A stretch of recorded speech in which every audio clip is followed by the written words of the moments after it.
Dr. Yusra, inasema possible to know the checklist to get, I don't know, I'm not possible to know the checklist. Maybe they need the tools. That is what they're asking. They can access the tools.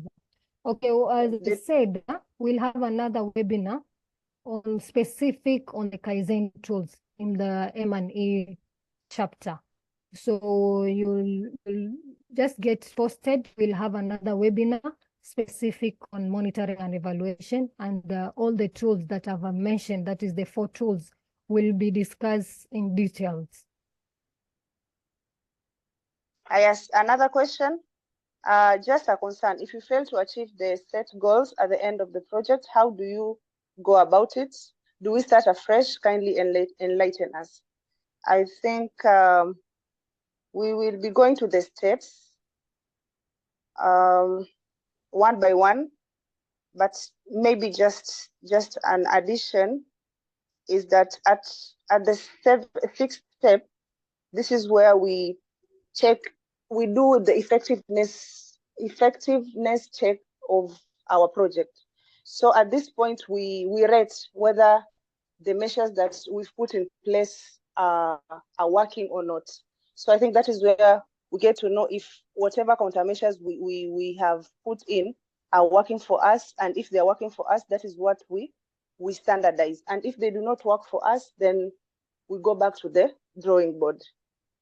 Maybe if you have anything to add to that, Yusra. Thank you, Daktari. Maybe when the goal is not achieved, meaning there is one step that they went wrong, or I'll go back. I will go back to the roles and responsibility.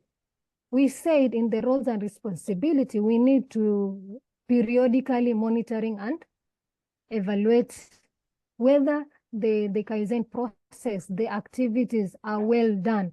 Are they done according to the QI processes? So here we need active participation at all the structures, whether it is the QIT, whether it is the WIT, meaning if we are going wrong, meaning we are not meeting monthly. And when we are not meeting monthly, meaning we are not tracking on our indicators, what we've put as a where to improve. So in any step, we need to work as a team, not leaving one person to do it, and then at the end, we're not achieving our goal. So we need to have shared responsibilities so that every member will be able to check where we are going wrong, where we need to go back. You can still, if you are in step 5 and you have done the work plan, and there is some countermeasure that you are not able to conduct, you'll go back to step 4. Have we choose the right countermeasure, and have we used the tools, that is the decision matrix? Okay. Now there's another one here. I think people are preempting for our next slides, but I don't know if maybe you'll just give a brief answer. The situation analysis by use of Pareto is ideal when you have quite a number of contributing factors. What happens when the contributing factor to a problem is only one? You cannot have a contributing factor 1. Let me get you clear. You cannot have. If you have one contributing, you have a contributing factor 1, meaning there is a knowledge gap. Okay?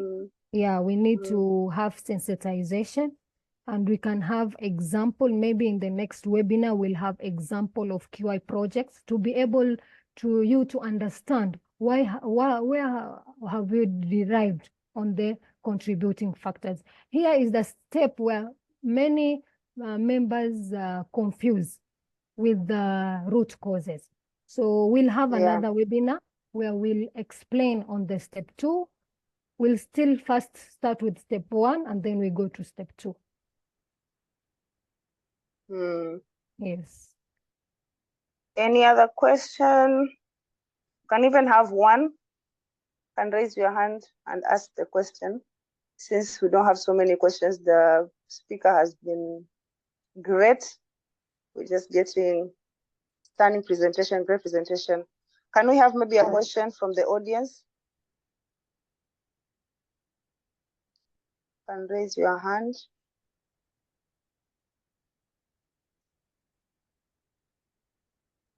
Lovely presentation. Yeah, a lovely presentation, mashallah.